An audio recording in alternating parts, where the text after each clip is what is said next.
تو متوکل کو کسی نے کہا کہ کوئی جادوگر آیا. اب جادو عربوں کے لیے سن رکھا تھا کہ کوئی جادو تھا. بابل سے شروع ہوا. بابل حلہ کا پرانا نام ہے, قرآن کے اندر ہے. ہاروت و ماروت, ہاروت و ماروت کا واقعہ سن رکھا ہوگا, نہیں سنا تو پڑھ لیجیے گا. ہاروت و ماروت دو جادوگر تھے بنی اسرائیل کے زمانے میں, جناب سلیمان کے زمانے میں. بے بابل ہاروت و قرآن کے اندر آئے تھے کہ بابل, حلہ کا پرانا نام بابل, نجف سے 70 کلومیٹر کے فاصلے پہ ہے حلہ شہر, اس کا پرانا نام ہے بابل. قرآن میں بھی لفظ آیا, کہتے ہیں دنیا کی سب سے قدیمی تمدن کا نام, سویلائزیشن کا نام بابل, جہاں نمرود تھا, جہاں جناب ابراہیم علیہ السلام کو نار نمرود میں ڈالا گیا. ذہن میں آ گیا؟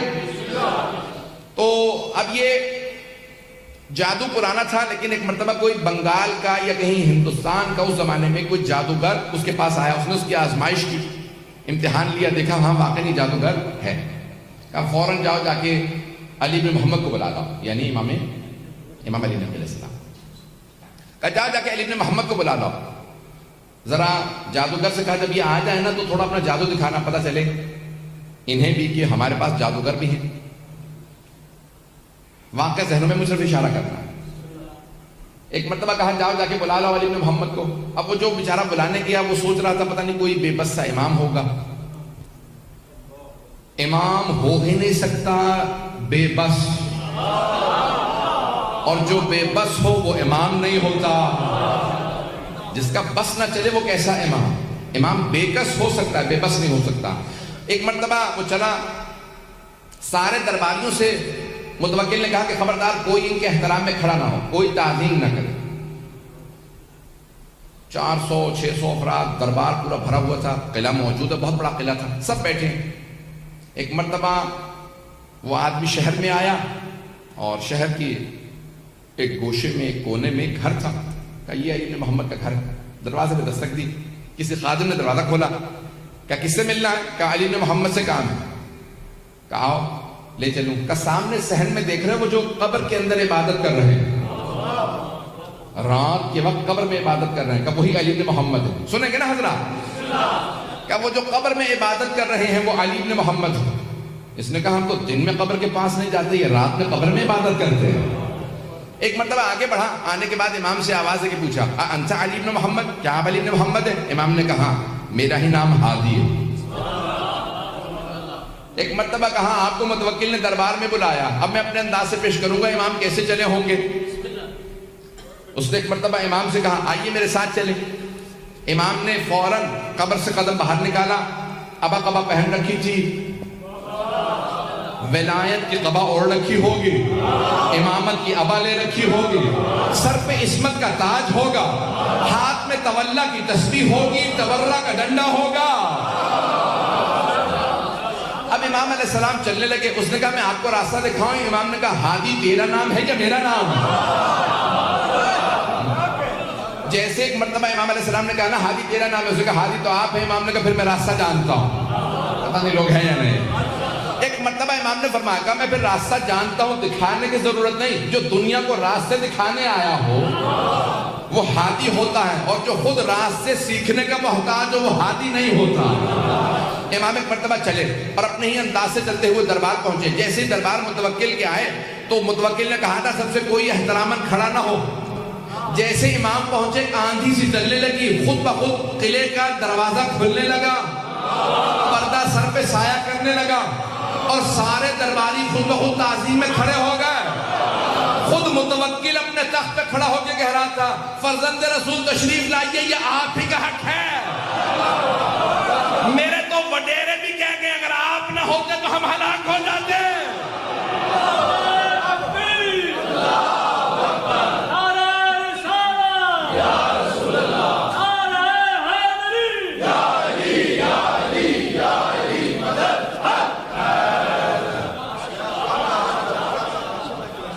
ایک مرتبہ امام علیہ السلام چلے اور جیسے ہی دربار میں داخل ہوئے سارا دربار امام کی تعظیم میں کھڑا ہو گیا. متوکل نے کہا فرزند رسول تشریف لائیے. امام نے کہا ہمیں تیرے تخت سے ظلم کی بو آتی ہے, ہم تخت پہ نہیں بیٹھتے. امام کے لیے ایک مرتبہ مسند بچھائی گئی اور ایک سامنے میز نما شیشے کو رکھا اور کہا امام کے لیے کھانا لگا دیا جائے. اس نے جیسے کھانا رکھا فوراً اپنے جادوگر کو آنکھوں سے اشارہ کیا کہ اپنا جادو دکھا. واقعہ ذہنوں میں ہوگا اگر لوگ ہیں یا نہیں ہیں. مجھے تو اشارہ کرنا تھا. جیسے امام نے ہاتھ بڑھایا نا تو روٹی امام کے ہاتھ سے سرک گئی. امام روٹی تھوڑی دور ہو گئی. امام نے کہا جو بھی ہے باز آ جائے. عظمت امام علیہ السلام دیکھیے, نام نہیں لیتے, یہ نہیں کہتے میں جانتا ہوں جادوگر. امام نے کہا جو بھی ہے باز آ جائے. پھر امام نے دوسری مرتبہ ہاتھ بڑھایا, پھر ایک مرتبہ روٹی سے رکھی. امام نے ایک مرتبہ کہا کیا ان درباروں میں شرفاء کی زبان نہیں سمجھتے لوگ؟ اب تیسری مرتبہ امام نے روٹی کی طرف ہاتھ بڑھایا, ابھی پھر بھی وہ باز نہیں آیا. سارا دربار دیکھ رہا تھا جادوگر اب کیا کرتا ہے. جیسے ہی امام نے ہاتھ بڑھایا, جیسے ہی تیسری مرتبہ روٹی ہاتھ سے سرکی, اس دیوار کے اوپر غالیچہ تھا, غالیچے پہ ایک شیر کی تصویر بنی تھی. لیکن جادوگر کو جواب دینا تھا, پتہ نہیں لوگ پہنچ رہے نہیں پہنچ رہے. جادوگر کو جواب دینا مقصود تھا, اسے بتانا تھا تو جادوگر ہے, ہم صاحب اعجاز ہیں. امام نے ایک مرتبہ وہ جو دیوار کے اوپر غالیچہ تھا, غالیچے کو دیکھا جس پہ اسد کی, شیر کی تصویر بنی تھی. عربی زبان میں شیر کو اسد کہتے ہیں. امام نے شیر کو دیکھ کے عربی میں کہا ایھا الاسد, او شیر تو دیکھ رہا تیرے ایمان کی توہین ہو رہی ہے. ایک مرتبہ سارا بندہ پریشان ہونے لگا. لگ یہ رہا تھا کہ غالیچے پہ جو شیر کیا عکس بنا ہے وہ عکس نہیں رہا, شیر بن رہا ہے. وہ شیر بن کے آگے بڑھا. نہ اس نے امام سے پوچھا کہ کسے کھاؤں. ایک مرتبہ جادوگر کی طرف بڑھا, اسے بغیر خون کا قطرہ گرائے پورا نکل گیا, اور پورا نکلنے کے بعد امام کے سامنے آ کے کھڑا ہوا. اور ایک مرتبہ فصیح عربی زبان میں کہا فرزند رسول اگر آپ اجازت دیں متوکل کو کھا لو. متوکل نے ہاتھوں کو باندھا, کہا فرزند رسول اس سے کہیے واپس چلا جا, یہ دوبارہ عکس بن جائے. امام نے اشارہ کیا واپس چلا جا. کہا وہ میرا جادوگر تو واپس کر دے, وہ بہت قیمتی تھا, میں ہندوستان سے ہند سے لایا تھا. عربی میں ہندوستان کو ہند کہتے ہیں. کہا میں ہند سے لایا تھا, وہ معمولی نہیں تھا. اس شیر سے کہیں میرا ساحر میرا جادوگر واپس کر دے. ساحر عربی میں کہتے ہیں جادوگر کو. امام نے کہا جب جناب موسیٰ کا عصا اژدہا بنا تھا, اس نے فرعون کے جادوگروں کی رسیوں کو کھا لیا تھا. لیکن جب جناب موسیٰ نے اٹھایا تو دوبارہ عصا بن گیا. جب عصا بنا تو اس نے جادوگروں کی رسیوں کو اگلا نہیں تھا. اگر جناب موسیٰ کا عصا واپس کر دیتا تو یہ بھی واپس کر دیتا.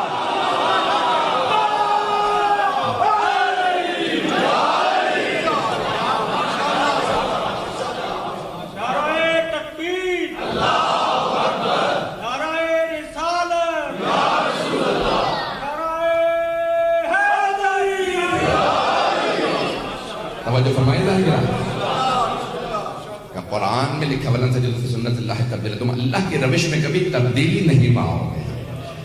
جب وہ عصائے موسیٰ اژدہا نہیں لوٹاتا, سانپوں کو نہیں لوٹاتا, تو یہ بھی پلٹ جائے گا. عزیزان گرامی, واقعہ مکمل کر دوں؟ واقعہ بہت پرانی مکمل نہیں کر سکوں گا, لیکن جتنا پیش کر رہا ہوں اس کو سن لیجیے گا. اب ایک مرتبہ سب کی توجہ, وہ جو جتنے بھی دربار میں بیٹھے تھے سب کی توجہ امام کی طرف ہو گئے. پتہ نہیں لوگ ہیں نہیں. اب متوکل نے ایک مرتبہ مختلف لوگوں کو اشارے کیے بھی کوئی سوال کرو, کچھ کرو, مجھے خود سمجھ میں نہیں آ رہا کیا کروں. ایک گھبراہٹ سب پہ روب سا طاری ہو گیا. امامت اسے کہا جاتا ہے. تو وہاں پہ ایک آدمی کھڑا ہوا, اس نے کہا کہ میں دعویٰ کرتا ہوں سلونی قبل ان تفقدونی, جو پوچھنا ہے پوچھ لو اس سے پہلے کہ تم مجھے کھو دو. یہ مولا سے مخصوص ہے. آج من کن تو مولا ہے نا, تو اس لیے جملہ پیش کر رہا. تو امام علی نقی سے بھی وابستہ ہے, ان کا بھی ہو جائے گی بات, مکمل ہو جائے گی, اور مولا امیر المومنین کی بات آپ تک پہنچ جائے گی. تو ایک آدمی نے دعویٰ کر دیا جو پوچھنا پوچھ لو.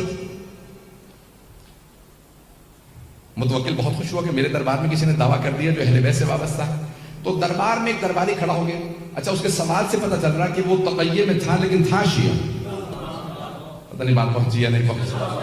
سوال کرنے والے سے اندازہ یہ ہوتا کہ وہ شیعہ تھا. اس نے کیا سوال کیا؟ اچھا سوچ لے, جو پوچھنا ہے پوچھ لو. اس نے کہا یہی تو کہا جو پوچھنا ہے پوچھ لو. اس نے کہا اچھا یہ بتا حج واجب ہے؟ اس نے کہا یہ کیسا سوال ہے, یہ تو پوری دنیا کو پتا حج واجب ہے. کہا تو نے کہا ہے نا جو پوچھنا ہے پوچھ لو, میرے تو سوال ایسے ہی ہوں گے, تو بتا کہ تجھے جواب آتا ہے یا نہیں آتا. اس نے کہا ہاں حج واجب ہے. اچھا یہ بتا پھر انبیاء پہ بھی حج واجب تھا؟ تھوڑی دیر سوچنے لگا، پھر کہا کہ انبیاء پہ بھی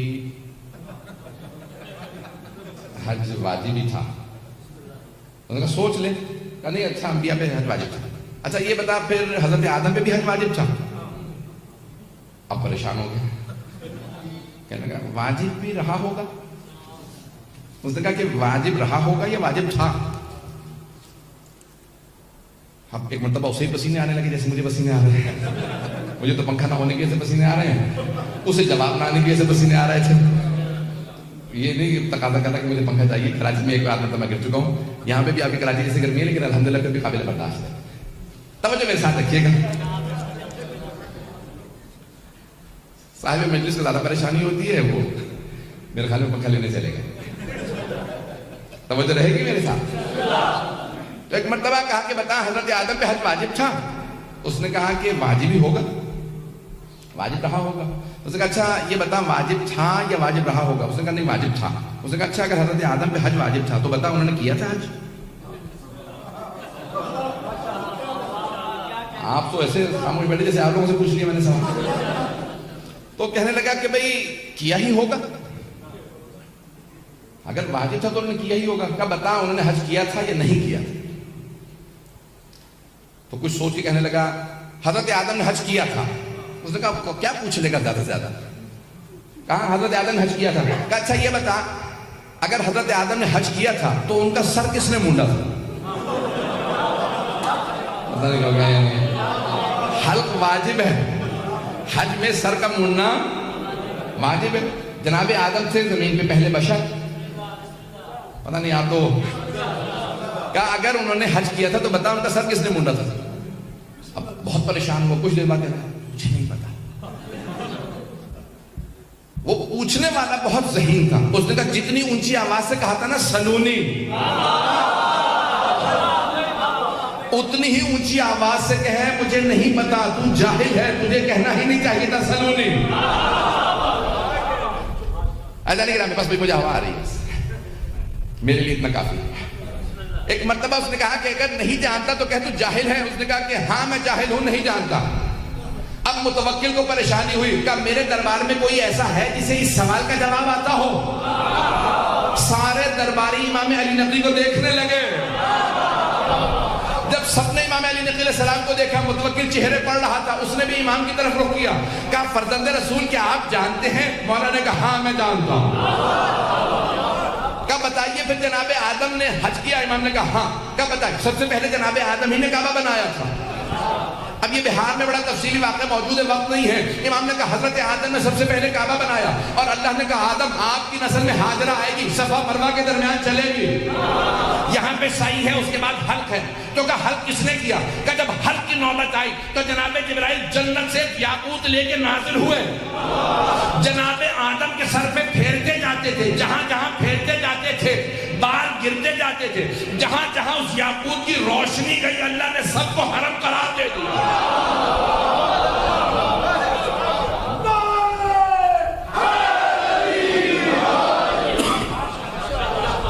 امام نے سب کو حرم قرار دیا. ایک مرتبہ متوکل نے کہا فرزند رسول آپ کہیے سلون. امام نے کہا کیونکہ میرے جد علی ابن ابی طالب نے کہا تھا اس لیے میں نہیں کہا، لیکن میں ان کے علم کا وارث ہوں، جو پوچھنا ہو پوچھ لو. عزیزان گرامی وہاں پہ سوال ہوئے، بس بھئی میں نے کہا وقت نہیں ہے، میں انشاءاللہ اگلے مرحلے میں جا رہا ہوں. تو ایک مرتبہ کسی نے سوال کیا بتائیے فرزند رسول یہ فجر کی نماز واجب کیوں ہے؟ فجر کی نماز واجب کیوں ہے؟ کہ جب اللہ نے جناب آدم کو زمین پہ بھیجا تو رات کا وقت تھا. ایک تو جنت کی جدائی، دوسرے اللہ کی ناراضگی، تیسرے جس جگہ پہ آئے وہاں تاریکی ہی تاریکی. تو جناب آدم پوری رات روتے رہے. اچانک جیسے ہی صبح صادق ہوئی زمین کی مشرقی طرف ایک مرتبہ ایک لکیر سے کھینچی جسے صبح صادق کہتے ہیں. تو جناب آدم سمجھ گئے یہاں پہ روشنی آئے گی. اس روشنی کو دیکھتے ہی صبح صادق کے وقت جناب آدم نے 2 رکعت نماز شکرانہ پڑھی. پروردگارہ تیرا شکر ہے یہاں روشنی آئے گی. اللہ نے کہا آدم تیری پوری نسل میں یہ تیری 2 رکعت نماز میں نے واجب قرار دی. یہ یادگار جناب آدم ہے. یہ جناب آدم کی یادگار ہے کہ دور کا بس اسی طرح سے ظہر اثر مغرب عشاء سب پوچھا، سارے سوالات کرتے رہے، یہاں تک ایک مرتبہ ایک چور کو لے کے آئے اور اس چور سے ایک مرتبہ متوکل نے خود پوچھا کہ واقعی تو چور ہے؟ اس نے کہا کہ جانتا ہے چوری کی سزا کیا ہے؟ کہا ہاں، ہاتھ کاٹا جائے گا۔ کہا پھر بتاؤ مسلمان کی جتنے بھی وہاں پہ علماء بیٹھے تھے، کہا مسلمانوں بتاؤ ہاتھ کہاں سے کاٹا جائے گا؟ چور آیا۔ تو ایک مسلمانوں کے 4 مذاہب ہیں، چاروں کا الگ الگ فتویٰ ہے، مذاہب اربعہ، امام ابو حنیفہ کا الگ ہے، امام مالک کا الگ، امام شافعی کا الگ، امام احمد بن حنبل کا الگ۔ سنیں گے؟ اگر کہیں میں چھوڑ کے ختم کر دوں۔ تو اب ایک مرتبہ ایک نے کہا کہ بھئی ہاتھ عرف عام میں ہتھیلی تک ہے اور اس کو کلائی سے کاٹ دیا جائے، بس یہ ہاتھ کاٹنے کا۔ وَالسَّارِقُ وَالسَّارِقَةُ فَاقْطَعُوا أَيْدِيَهُمَا، قرآن کی آیت ہے، چور اور چوری کرنے والے مرد اور عورت کے ہاتھ کو کاٹ دیا جائے۔ یہ نہیں لکھا کہاں سے، لکھا فَاقْطَعُوا أَيْدِيَهُمَا، یعنی ان کے ہاتھوں کو کاٹ دیا جائے، ہاتھ کاٹنا۔ تو ایک مرتبہ اس نے کہا عرف عام میں کلائی تک ہاتھ کہا جاتا ہے۔ تو دوسرے سے پوچھا بھی آپ کا فتویٰ کیا ہے، آپ کے مذہب کا؟ انہوں نے کہا نہیں، اللہ نے کہا فَاغْسِلُوا وُجُوهَكُمْ وَأَيْدِيَكُمْ إِلَى الْمَرَافِقِ، اپنے ہاتھوں کو کونیوں تک یا کونیوں سمیت دھو، ہم کہتے ہیں سمیت، وہ کہتے ہیں تک، تو کہا کوہنی سے کاٹا جائے، کیونکہ اللہ نے جب ہاتھ کہا ہے تو کوہنی تک کہا۔ توجہ ہے یا نہیں؟ ایک نے کہا کلائی تک، دوسرے نے کہا نہیں، اللہ نے قرآن میں کہا ہے ہاتھ اور کوہنی مراد دی ہے تو کوہنی سے کاٹ دیا جائے۔ تیسرے سے پوچھا آپ کا، اس نے کہا میں احتیاط کرتا ہوں دونوں کے بیچ سے کاٹ دیا جائے۔ پتہ نہیں حضرات ہیں یا نہیں ہے؟ اس نے کہا میں کہتا ہوں بیچ سے کاٹ دیا جائے، یہ کہتا ہے کلائی سے، وہ کہتا ہے کوہنی سے، میں کہتا ہوں بیچ سے کاٹ دیں۔ چوتھے سے پوچھا، اس نے کہا نہیں یہ پورا کا پورا ہاتھ سے تو بازو۔ اب چور اس دوران جو ہے بیچارہ بلڈ پریشر کا ہائی ہو رہا تھا کہ کہاں سے میرا ہاتھ کٹنے والا ہے۔ ایک مرتبہ امام علی نقی علیہ السلام کی طرف رخ کیا متوکل نے کہا فرزند رسول بتائیے ہاتھ کہاں سے کاٹا جائے گا، ان چاروں میں سے کون صحیح ہے؟ امام نے کہا چاروں غلط۔ پتہ نہیں لوگ ہیں یا نہیں؟ گھبرا کے نہ سنیے حضرات، سارے مجمع کی توجہ ہو کہ میں اگلے مرحلے میں جاؤں گا۔ امام نے کہا چاروں غلط ہے۔ کہا فرزند رسول انہوں نے سب نے آیات پیش کی ہیں، آپ دلیل دیجئے۔ امام نے کہا صرف 4 انگلیاں کاٹی جائیں گی۔ آپ حضرات پریشان بیٹھے۔ امام نے کہا صرف 4 انگلیاں کاٹی جائیں گی، نہ ہتھیلی کاٹی جائے گی نہ ہاتھ۔ کہا فرزند رسول آیات انہوں نے بھی پیش کی، کوئی آپ کے پاس بھی دلیل ہے؟ امام نے کہا قرآن میں آیت ہے ان المساجد للہ جمیعا، کہ تمام کی تمام سجدگاہیں اللہ کے لیے ہیں۔ پیغمبر نے فرمایا 7 مقامات کا سجدے کے دوران زمین پہ رکھنا واجب ہے، پیشانی کا، ہتھیلیوں کا، دونوں گھٹنوں کا، دونوں پاؤں کا۔ اگر چور توبہ کر کے نماز پڑھنا چاہے تو نماز کیسے پڑھے گا؟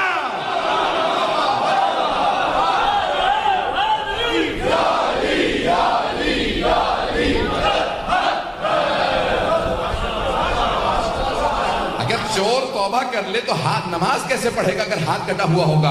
تو اس لیے صرف 4 انگلیاں کاٹی جائیں گی۔ پیغمبر نے بھی 4 انگلیوں کا حکم دیا تھا، میرے جد امیر المومنین نے بھی 4 انگلیوں کا حکم دیا۔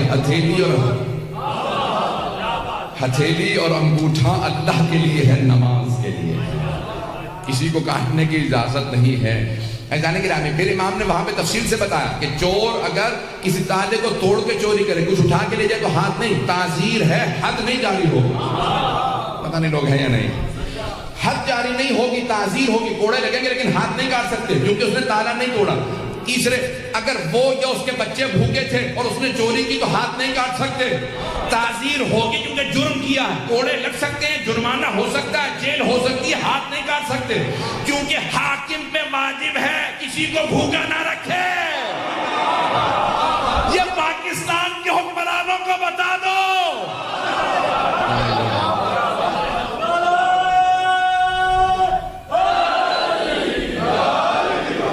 بات بہت رہی ہے، جو کسی کو بھوکے رکھے ہوئے ہوگا وہ خود جواب